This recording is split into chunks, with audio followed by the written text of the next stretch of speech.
Thank you for attending this month's Teach Educational Round. With us here today, we have our very own Megan Barker, who will be presenting on why we need intersectionality, implications for tobacco cessation research, and clinical practice.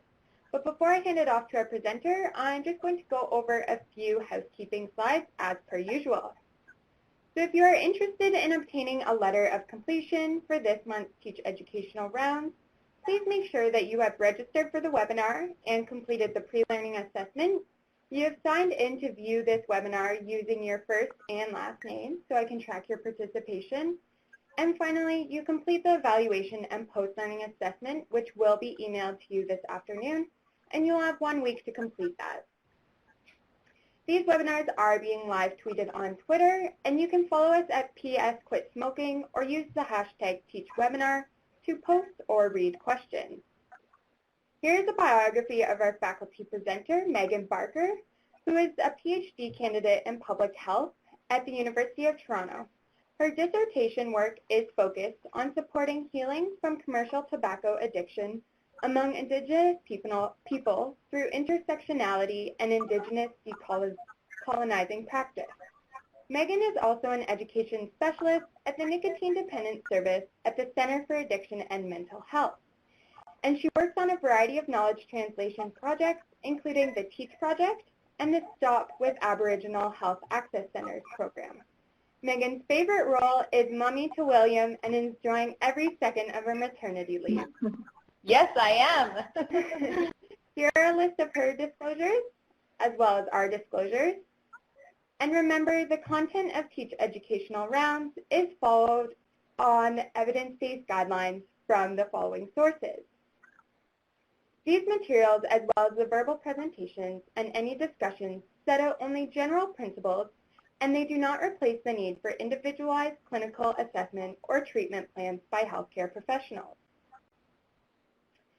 And before I hand it off to our presenter, I'm just going to do a few polling questions to gauge who has joined us here today. So in a minute, using your computer, could you please indicate which of the following organizations you work for? And if your organization isn't here, please feel free to type it in the chat box. So it looks like we have some family health teams joining us, some public health units, workplace wellness in the chat box, cardiac rehab, cancer centers. Great. And again, could you please indicate which of the following your current discipline is? And you may need to scroll down to see all the options. So we have some registered nurses who are joining us.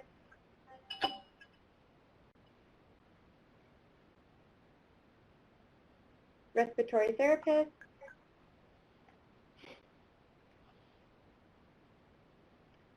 And could you please indicate which region your organization serves?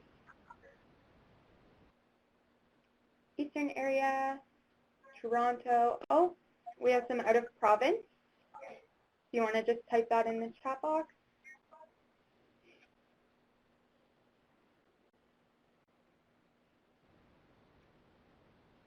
Nova Scotia, British Columbia. Wow, great, welcome. And finally, this is a new poll just for this webinar today. So we have an additional question on how familiar you are with the concept of intersectionality. And you'll see that the responses can be extremely familiar, you're an expert, very familiar, neutral, sort of familiar, or not at all familiar. So it looks like we're going to have some people who are learning lots today. That's great. Yay! I was afraid that there were going to be experts. Well, it looks like no one's an expert, so sure they'll have lots to learn. Okay. I think that nobody's an expert in anything. We all have a lot to learn in all different areas. Okay, everyone. Thank you and enjoy. Thanks so much, Stephanie, and thanks everyone for having me here today. I'm really excited. As Stephanie had mentioned, I'm actually on maternity leave right now. So this is the quietest my house has been in ages. It feels kind of surreal that I feel like my voice is just echoing in the walls, off the walls rather, because my son is actually off with my parents this afternoon, and I'm sure he's thrilled and probably much happier to be here than here with me. But so that being said, I'm really excited to be here today, and these are some of our learning objectives for today's chat. So first, to describe the key components of intersectionality. So we're going to learn a bit about, what is intersectionality? What the heck is this person talking about? To identify the reasons why an intersectional approach to tobacco cessation research and or clinical practice is urgently required. And I'm going to argue that actually it's important to public health as a whole, not specifically just tobacco cessation.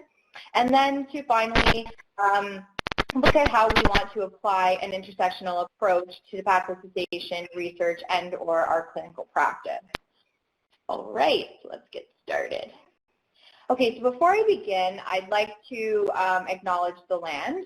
Now, we are joining today from across Indigenous lands across Canada. So although we are meeting on different lands, I wish to acknowledge the land on which CAMH and the University of Toronto operates. And for thousands of years, it has been the traditional land of the Huron-Wendat, the Seneca, and most recently the Mississaugas of the Credit River. Today, this meeting place is still home to many Indigenous people from across Turtle Island, and I'm grateful to have the opportunity to work on this land. Okay, volume is coming in and out. Is everybody hearing me okay? Just want to make sure we're good to go so that you can hear me. Okay, here. Okay. So just let me know if there's any other issues. Okay, so before I begin, I would like to locate myself and my relations so you can understand what brought me to the work that I'm involved with. So I am a white settler. I'm a cisgender female, which means my gender identity matches my biological sex. I am heterosexual, able-bodied, middle-class, Canadian-born, with Irish, English, and Scottish ancestry. And for 6 generations, members of my family have occupied Indigenous lands.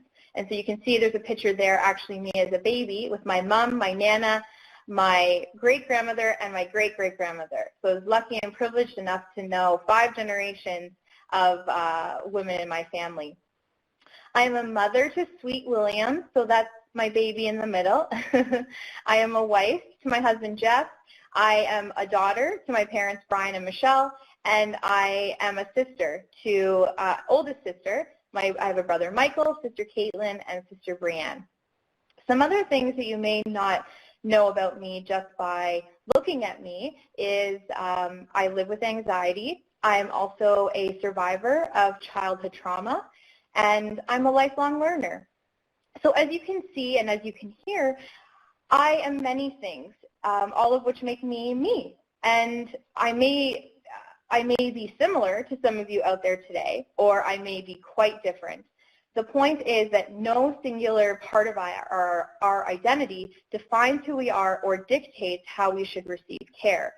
So, we are many complex things, all of which make us unique and wonderful. So then why is it that when we treat clients or when we conduct research, we then reduce people to singularities? And this is really where intersectionality can be helpful in guiding our practice. Okay, so I mentioned what our learning objectives are, but just kind of to reinforce what our agenda is. So we're going to first begin with a quick discussion of intersectionality's key components. Then we will delve into why intersectionality is needed within the healthcare context, and then look at ways that we can change or enhance our practice from both a research and a clinical practice standpoint. Hi, Myra. Okay, so a brief history. So intersectionality actually arose from Black feminism and anti-racist dialogue as a reaction to the feminist movement's failure to be inclusive of voices and experiences of Black women. So white feminist political concerns in the 70s and 80s were really focused on the social equality of sexes. However, these concerns were not actually shared with the masses of women who were also facing racial discrimination and economic uncertainty of the time.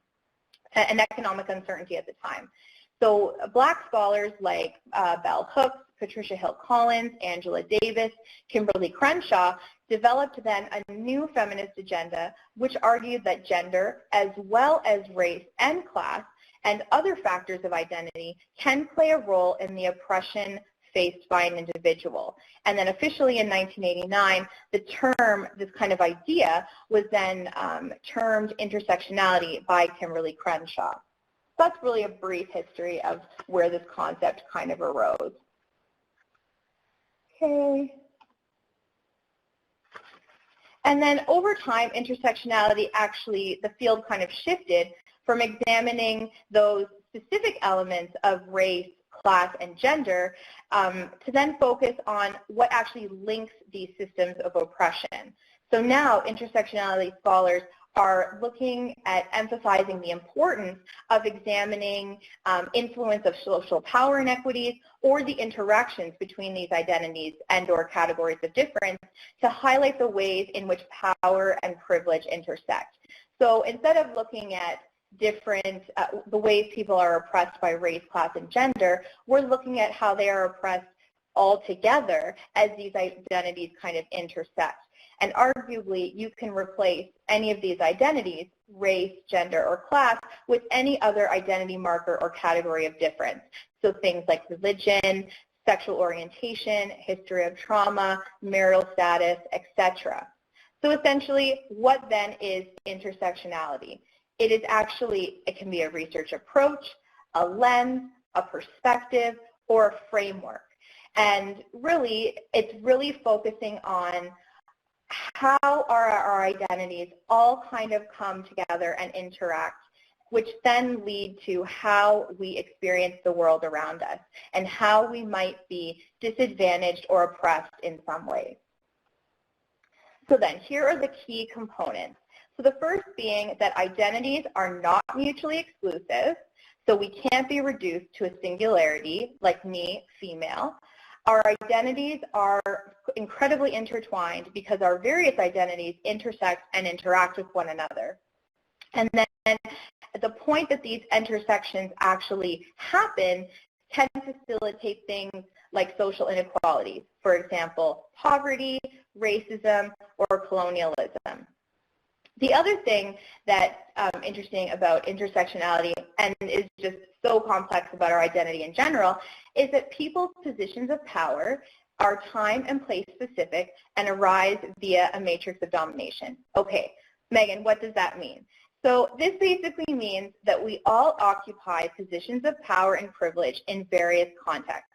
So for example, if I were in a room of, let's say, 5 white men, gender power relations would say that I would hold less power in that room. However, if I was in a room of 5 non-white women, race power relations would say that as a white person, I hold more power. So this is very convoluted and very complex, and just goes to show you how, you know, one singular person, one person with all these various identities in one situation may hold the power, in another maybe not. And so that's what really complicates our job as researchers in clinical practice and people working in clinical practice to try and parse out how we help this person with these such unique identities and life experiences, and how these other structural issues around us are then impacting that person as well. So very, very complex stuff. And then the matrix of domination, just to kind of drive the point home, is really showing us that several social factors, so these different identity markers, converge to create a cumulative impact on a person's social standing. So essentially, all of these different factors may play a role in different roles in different contexts. Like I said, people may hold power in one situation less than another. A good example is also if we look at the healthcare provider-patient relationship. So within that setting, as the healthcare provider, you yourself actually hold the power within the relationship, chiefly because you are seen as the expert, you have the medical knowledge, the person is there seeking your advice and requiring more information on how to go about receiving care. However, it's important to kind of take a step back and look at that relationship and look at what that does for the healthcare provider patient kind of dynamic, and thinking about maybe we need to step back and reflect on that to put the patient rather in the driver's seat versus us as a healthcare provider. Something to think about. Okay, so what is Intersectionality's promise?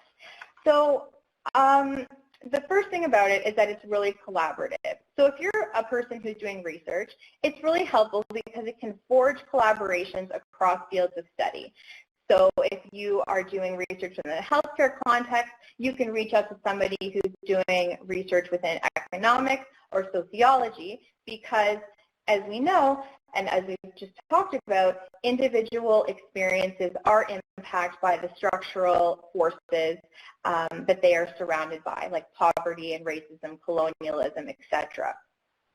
It can offer new ways of seeing the world, which is really desirable because we need more inclusive solutions and new treatment recommendations to be able to address things like social inequality within legal and policy contexts. So being able to find new ways, new treatments, new solutions so that we can help the people that need it most.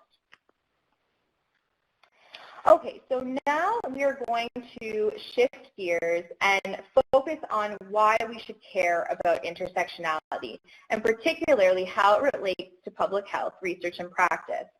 Now, while I will provide some tobacco-specific examples, I do believe that intersectionality will have its biggest impact on public health as a whole versus specific aspects of it. I'm sure people who are joining today are working across various settings, as we've seen in the polls, and working in various contexts. And so this really can have an impact on any area of your work, not necessarily just tobacco cessation. And I'll also mention, if people do have questions, feel free to type them in the chat box. I'm happy to answer them throughout, or I can wait to the end. Don't feel like you're interrupting me. You can 100% ask questions. Okay, so let's take a look at how we currently are doing research. So the field of public health has actually been very slow to approach research through this intersectional lens. Health researchers, rarely examine the influence of social power inequities or interactions between identities and or categories of difference.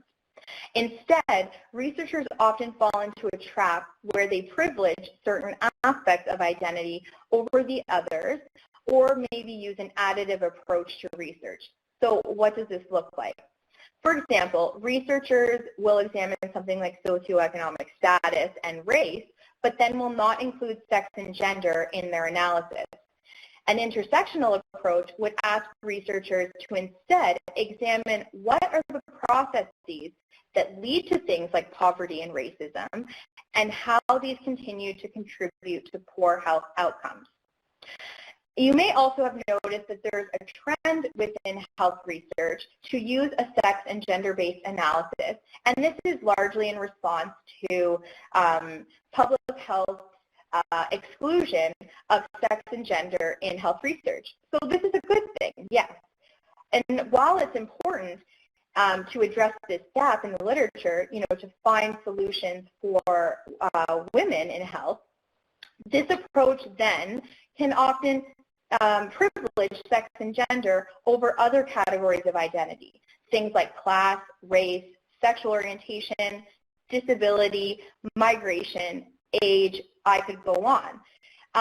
And this results in what sex and gender-based analysis actually intended to avoid, that being the misreading and missing the experiences of a significant portion of the population.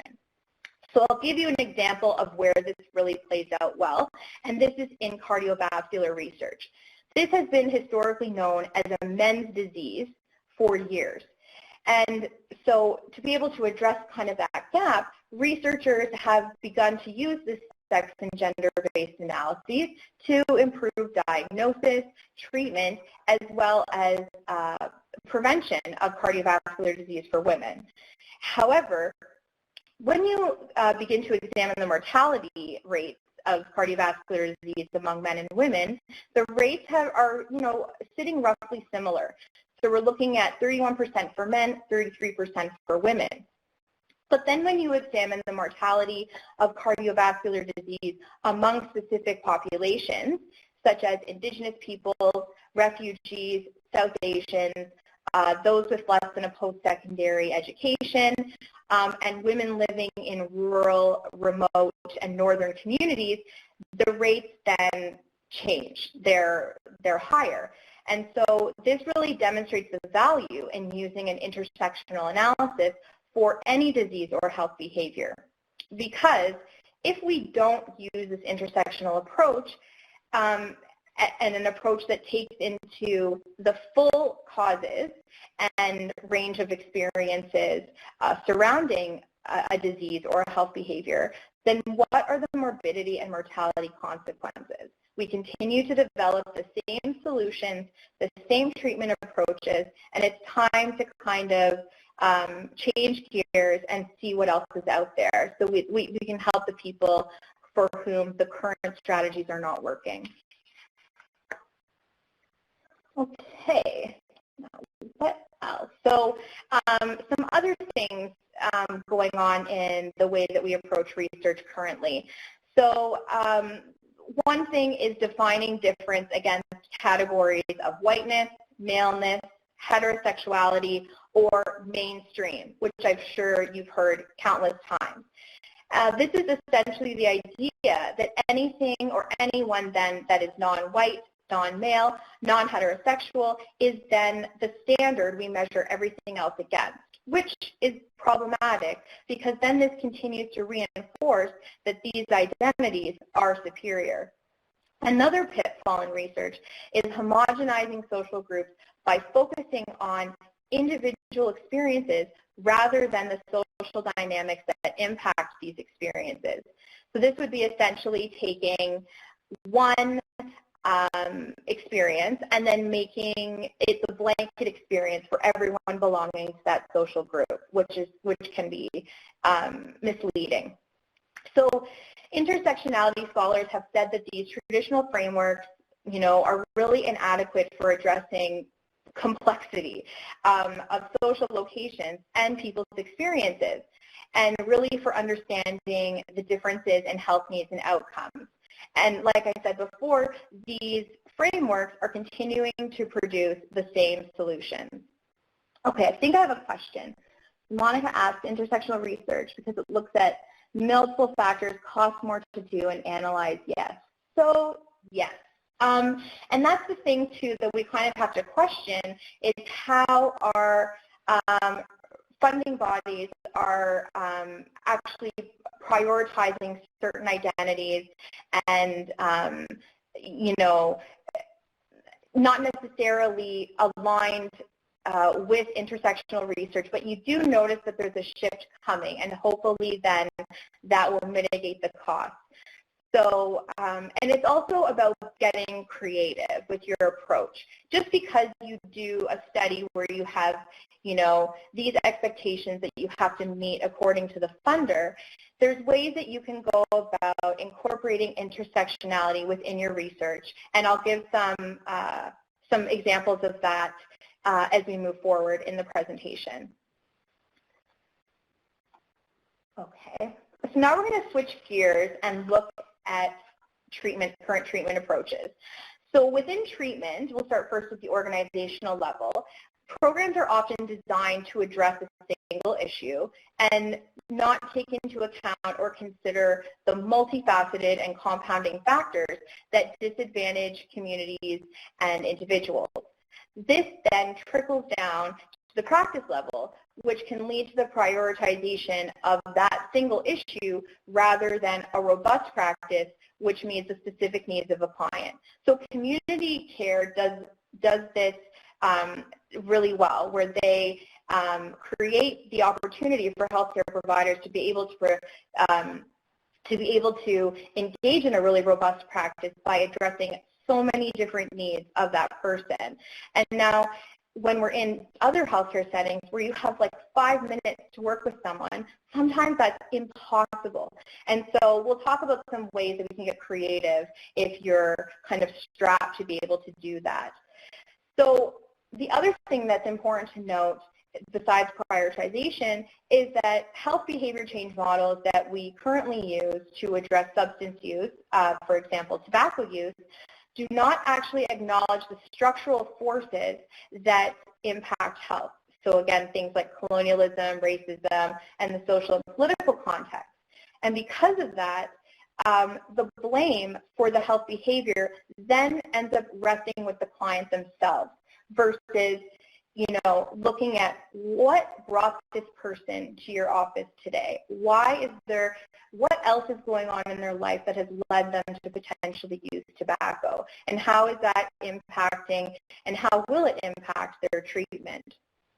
So that's just something that we need to be kind of cautious of when we're looking at health behavior change models.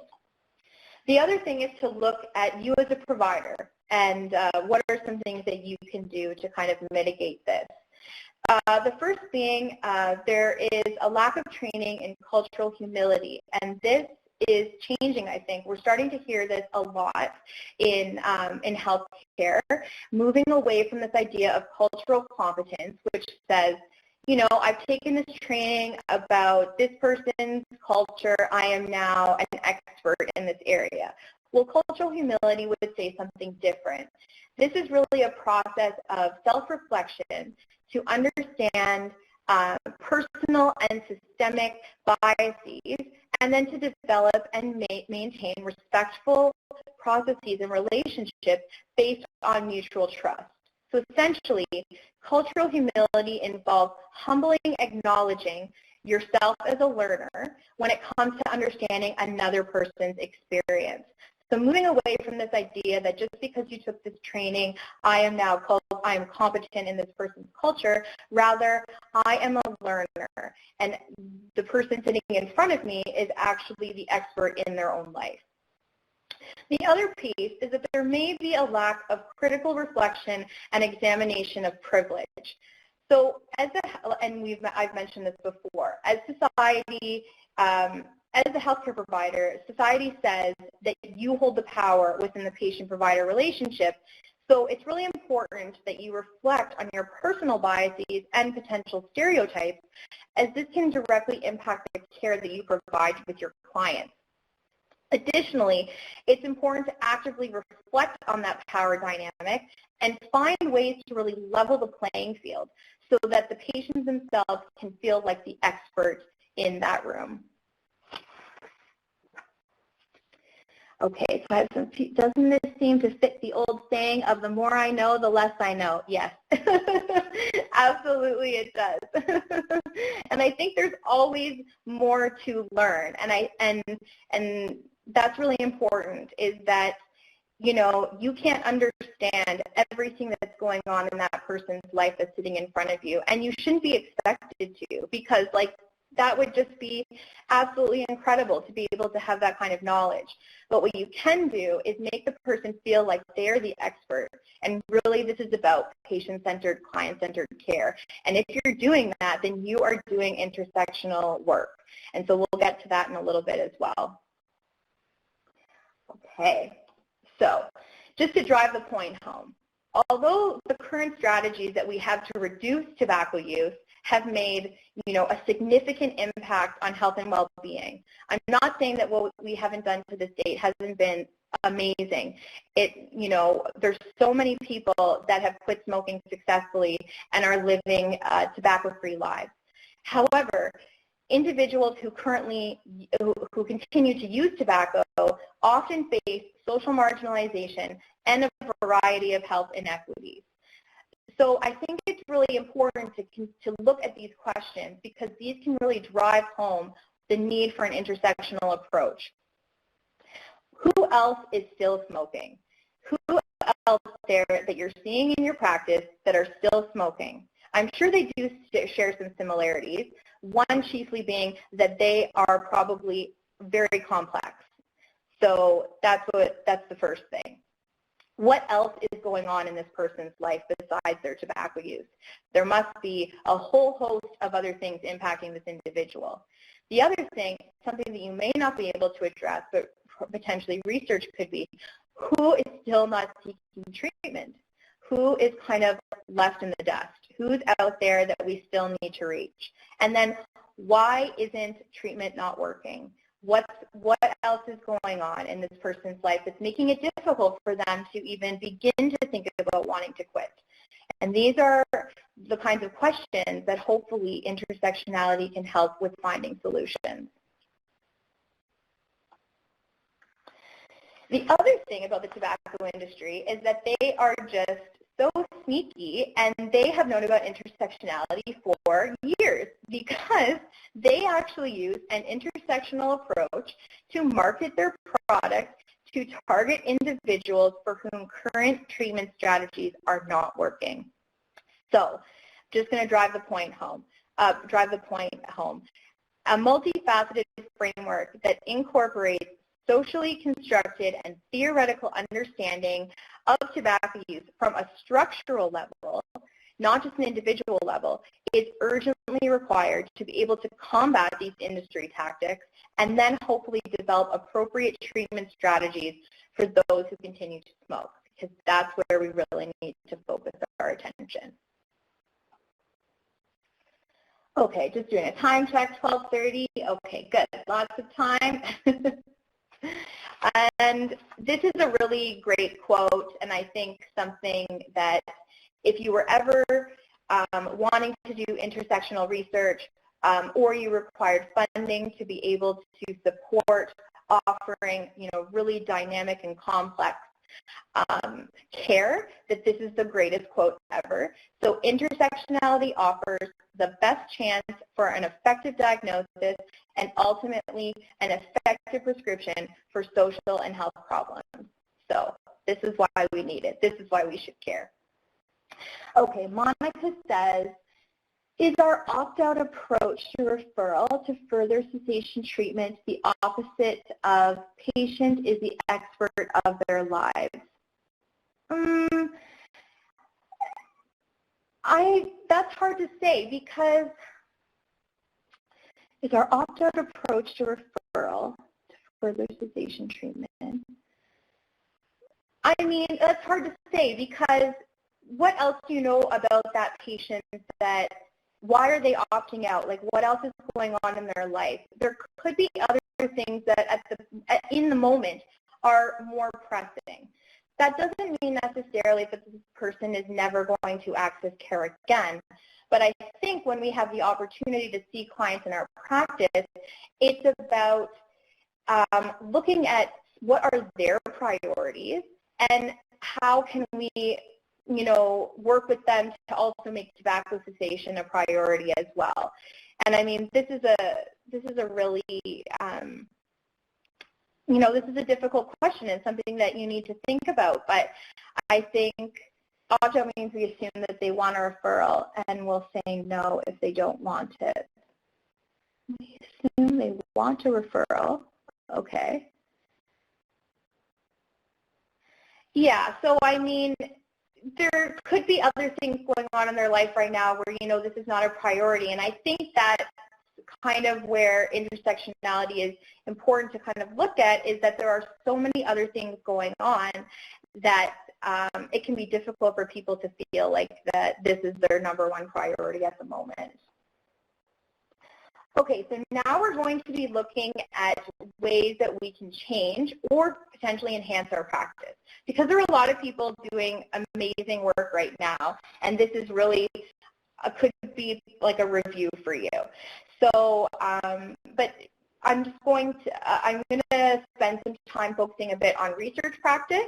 So if you are, interested in doing any kind of public health research, and then focusing on ways that we can kind of enhance our clinical practice. And then towards the end, we're going to try out a bit of a reflective activity where you get kind of a moment to almost meditate, and then we'll have a little debrief and then opportunity for questions. So Claire says, we need to then put our investigator's hat on and start asking what else is going on in their lives at this time. It may change from week to week. Exactly. And that's kind of reinforcing the idea that people are so complex and have incredibly complex identities, and that all of these identity markers kind of converge together to create a person and make them who they are. And so week to week, month to month, day to day, people change. And so I think that's really important, is to start, always asking and checking in with people, like, what else is happening.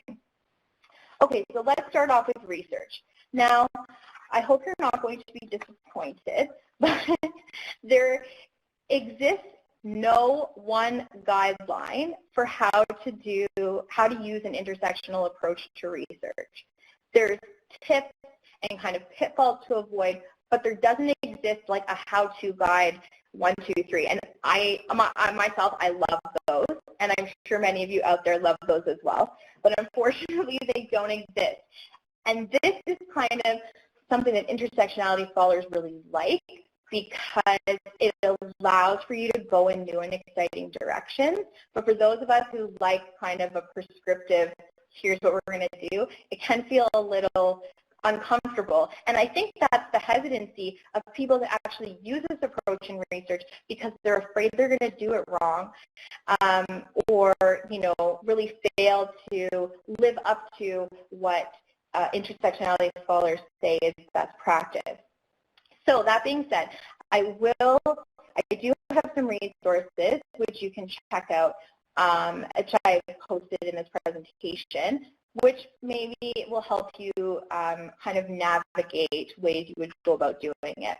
But first I'll start with some key tips. The first being research subjectivity. And this is where, as a researcher, you specifically acknowledge your own prejudices, biases, and stereotypes, and how that relates to the research you're doing in the moment. This is rarely done in research. It's rarely done in healthcare research from a quantitative point of view, because things like a clinical trial, they're supposed to be objective.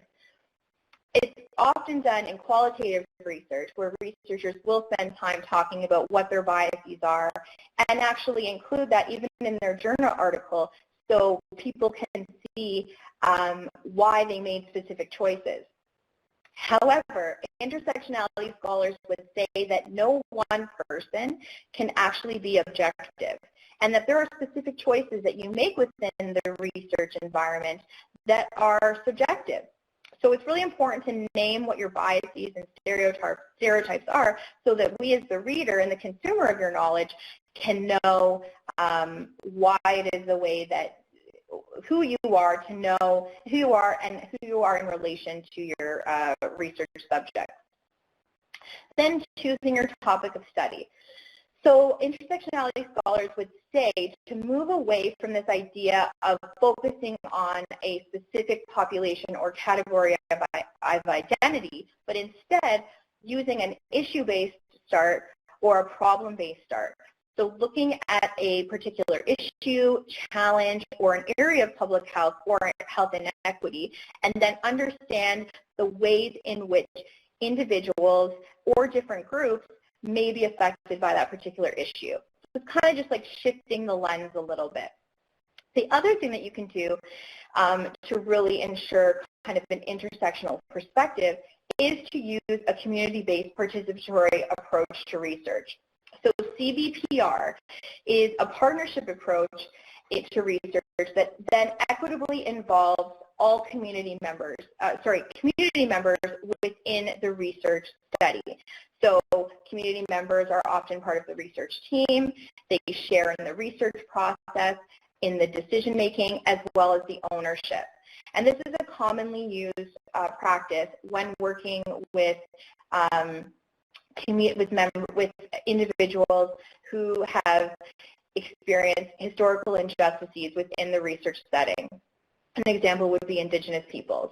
This is a really important approach to use to ensure that community members who are involved in the research and the outcomes are going to be relatable, and they have the power to make the decision over what the approach is going to be in the research. And so really, this is the great thing about this is that if you use this kind of approach, the outcomes then benefit the community themselves, which is what we want to see anyway with our research solution. So some other tips for doing research is to give voice to your participants. So what does that mean?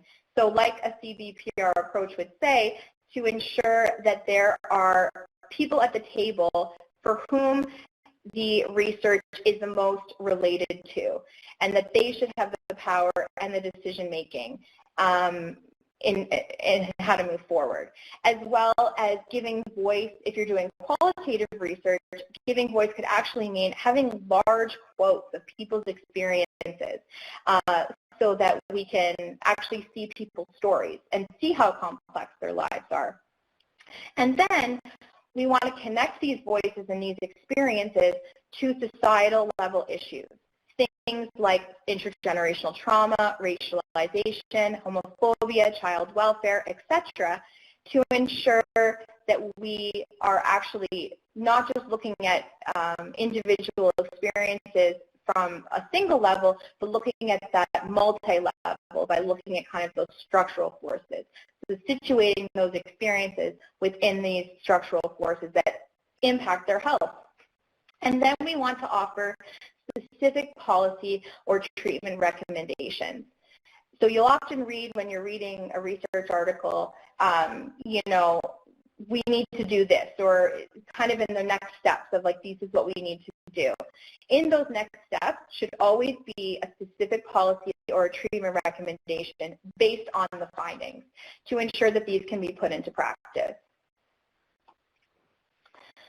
Pitfalls to avoid. So I've already kind of talked about these, so I'm just going to quickly gloss over them. So we want to refrain from defining difference against mainstream, because we know that mainstream actually means white, male, heterosexual. And so why should that be the barometer or the standard to which we measure everything else against? So we want to kind of move away from that. Moving away from using a single level analytic focus, like I just talked about, so not just focusing on the experience, but situating those experiences within larger structural issues going on. Moving away from an additive approach, or what they call the race, gender, class trinity. And so this really kind of prioritizes certain identities over the other. And then and another example could be like if you were doing research on socioeconomic status and gender, and then maybe not including race, and then including race kind of at the end. So you want everything to kind of be integrated together. And then moving away from homogenizing social groups. So this is where you focus on an individual experience rather than the social dynamics impacting them. So again, this relates back to not using a single level analytic focus. And now I've actually included here some promising examples in research specific to substance use, where the researchers use an intersectional approach or an intersectional framework. Many use community-based participatory research, and they're really helpful to look at because the common thread running through these examples, and which makes them such great examples, is that they gave voice to the participants of the study, connected those voices then to community or societal level issues, which I've mentioned before, and then that really helped them illuminate how power and privilege dynamically intersect with these lived experiences. And actually, this approach then allowed the researchers to provide policy and treatment recommendations to improve substance use treatment. So I can actually, after this presentation, provide the links, or you can just Google these by entering the titles into Google. But I would recommend reading them if you're interested. And then these are the 3 resources that I had kind of mentioned briefly. So like I said, there's not going to be this prescriptive how-to guide of how to do research from an intersectionality perspective, but these are great starting points to get you thinking about if you're like a quantitative researcher or a qualitative researcher or interested in mixed methods, to get you thinking about things that you can do, things you can avoid to help your research practice. Okay. Now let's talk about treatment. So we'll start first with the organizational level, and these are some things that you could potentially do. So if you are working in program planning or delivery, or have the opportunity to be able to give your 2 cents on how you want to potentially reframe the programming at your workplace, these are some things that you can do. So the first being, and some of you may already do this, so I apologize if this is if this is very repetitive and things that you're already doing. But if you're doing them, great, you're on the right track. So outreach and consultation. If you're designing and delivering a program, it's really important that you are involving the people for whom are going to receive the services to ensure that they are aligned with their needs. And this hopefully then will, make people feel safe when they're in your when they're receiving care, because they know that you're attuned to what's going on in their life. The other thing are developing inclusion policies within your workplace environment. These would also be known as diversity policies. Having inclusive staffing and leadership, so ensuring that the people that you have working in your environment do have some kind of potentially similarities or to the people that that are accessing your care, so that people feel safe when they come to your environment, as well as moving away from this idea of cultural competence, which I've talked about before, and really ensuring cultural humility, that you are open to learning about the other person. And then also moving away from this idea of like one-size-fits-all kind of care. And that brings me to client-centered and patient care. So this is what kind of an intersectionality approach to treatment looks like, is that you're meeting the client's needs where they are at and addressing their priorities. And so it's really important to be attuned to the social determinants of health that are impacting their life. Where are they living right now? Do they have access to healthy foods? Do they have employment? All these things can impact their priorities. Tobacco use might not necessarily be one. And so it's really important to kind of look at those social determinants of health to ensure that the client is getting the care that they need. Offering harm reduction, strengths-based approach to care, so being very collaborative with your client, respectful of the way that they want to go, and then also giving them tons of choice. And I think the principles of trauma-informed care and a women-centered approach to care are really helpful and can be used to help us think about offering an intersectional approach to care. So, sorry, I just used my arrows there. Okay, so the principles of trauma-informed care are all of these principles. So honoring complexities, nonlinear healing, so knowing that the person's going to go in many different directions potentially, working together with your client to come up with an agenda for where they want to go, mutual learning from each other, and this drives home the point of cultural humility, so just being open to knowing more and learning more about your client and their unique experiences, building rapport and safety, respecting them and respecting their boundaries. And then also from a women-centered approach, so looking at things like reducing stigma within the environment. So what are some things that you can do to make your client feel safe? Integrating social issues. What are the social determinants of health that are impacting them? Engaging their partner, family, or any support people that they have in their lives. Practicing harm reduction, like I said before, and then really tailoring the treatment approach to meet that client's needs where they're at. The other thing that is important to do is to really identify those barriers to treatment. And now, you're not going to be able to address you as a person, individual, address things like racism, colonialism, and capitalism within your environment. But it's important to know that the people who are coming to your office have been impacted by historical injustices. So what are they? What are some things that you can do to make your client feel safe, to make them feel like tobacco use is a priority? And I think it's about acknowledging and identifying what are some of the barriers. Even a person coming out to see you, it can be a huge feat for someone.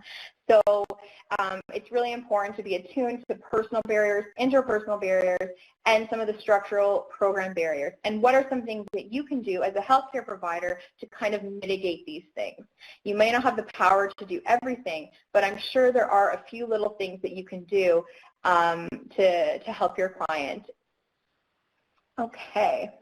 And now from a provider level, so what are some things that you can do as a provider in terms of offering an intersectional approach to care?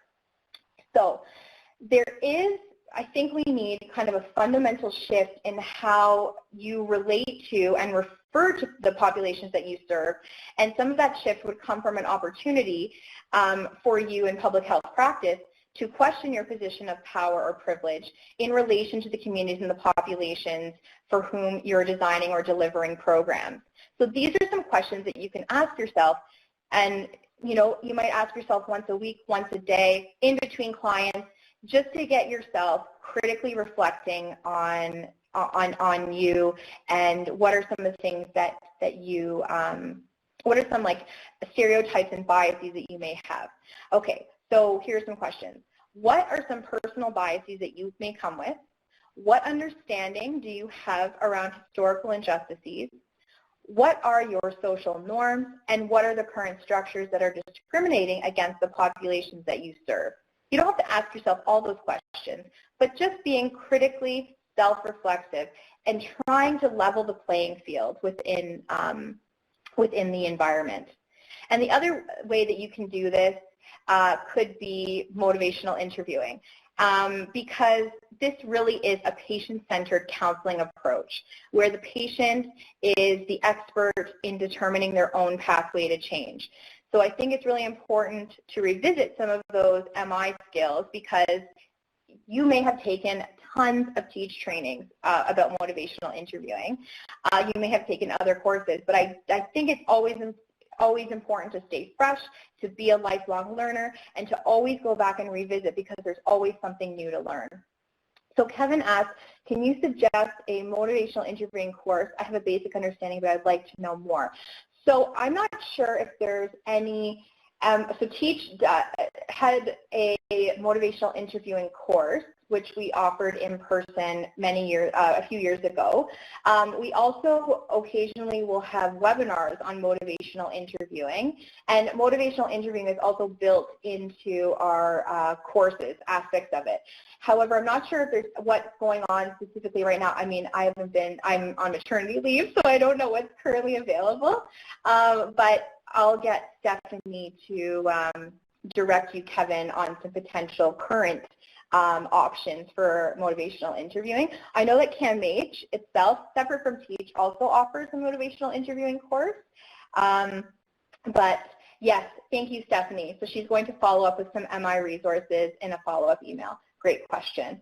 So that's perfect. And can you post these questions for self-reflection? Yes, I can. I'll type them out, and we'll include that in that email. Oh, and Alex says CAMH Education will be offering a course very soon. Okay, perfect. So these, just a refresher, for those of you who are familiar with motivational interviewing, it's important to continue to use your OR skills, and so this would be like using open-ended questions, affirming your client, offering them reflections based on what they've said, and then summary statements. So kind of summarizing what they've said, and potentially that can offer a stepping stone towards change. And the Ontario Lung Association offer these courses as well. Yes, they do. They do. I forgot about OLA. So we can send the link to OLA's website where they have MI resources. And then within motivational interviewing, we want to resist the writing reflex.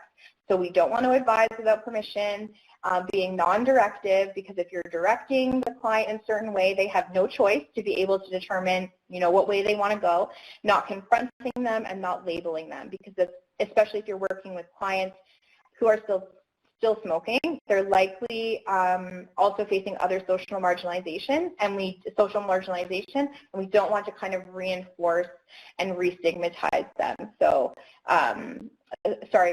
reinforce that marginalization and stigmatize them. So refraining from using the writing reflex. And here are some resources that you can check out. This is a great primer. Public Health Speaks actually has one specifically on intersectionality and health equity, so specific for public health practitioners. So if you're interested in reading more about that, they interviewed some intersectionality scholars. It's really helpful to kind of get your head wrapping around this concept a little bit more. And then a great book if you're interested in looking at what intersectionality scholars are doing specifically in Canada to address health inequities. They provide some really great examples on how they are modifying their research practice to try and develop more inclusive treatment solutions for a variety of health issues. Okay, so I'll open it up for questions. I also have an activity at the end, which we can do for, we may not have time, but what I'll do is I will just show you what the activity is, because I think it's really something that you can actually take yourself and maybe bring to a staff meeting. If you're doing a training with people, you know, it's a great way to have people kind of reflect. And it also gives people a moment to kind of meditate for a bit and relax and, you know, kind of focus on something that's not everything else going on in their lives. But so I can walk you through that and kind of give you some prompts on how you would go about doing the activity. So I will ask if there's any questions. I'm happy to answer them, and then we'll just quickly go through the activity, and yeah, and that will be it. Just give a few minutes. Paula says, I took the healthcare provider's motivational interviewing change course with Dr. Michael Vallis, and it was great. Awesome. Thanks, Paula, for the recommendation. And thank you, Monica and Paula. Okay, so maybe you'll come up with a few more questions, but I'll just walk you through the activity before we end today. So it's actually a guided fantasy, a walk in the park. So what I was going to ask you to do was to close your eyes, and I was going to read you a scenario of you walking in the park. And in this scenario, you then come across different people. And what I was then, so I have the scenario actually posted here, so you'll have access to this. And then once you had opened your eyes, I was going to ask you some of these questions. So when you saw the child with the ball, was the child female? The two people you saw with the child, did you imagine to be the child's parents, et cetera, et cetera? Some other prompts were, you know, was everyone in the park white, able-bodied, young or middle-aged? Were there couples of the same sex? Were they retired or old people? And then the two kind of final debrief questions. Why do you think that you saw the park in that way? And how do you think the way that we see the world actually influences our work? And so really the purpose of this activity is really to look at the, you know, the fact that sometimes, even if we don't realize, we live by some norms that have shaped us through our lives. We can't help it. So with this exercise, hopefully you can begin an honest conversation about what are some of those norms, while recognizing that we all have our own personal norms and stereotypes. And hopefully by doing this, so if you take this to like a staff meeting, or you're offering this during a training, or you just want to try and do it yourself, you bring awareness to your own norms and stereotypes, and then begin to think about ways of changing the status quo, particularly within the context of your own work. So I'm sorry I couldn't give you that 3-minute meditative break, but hopefully this is something that you can go back and take a look at and will be helpful moving forward. Okay, this is a great reflection. Will be included in the email as well. Yes, it will.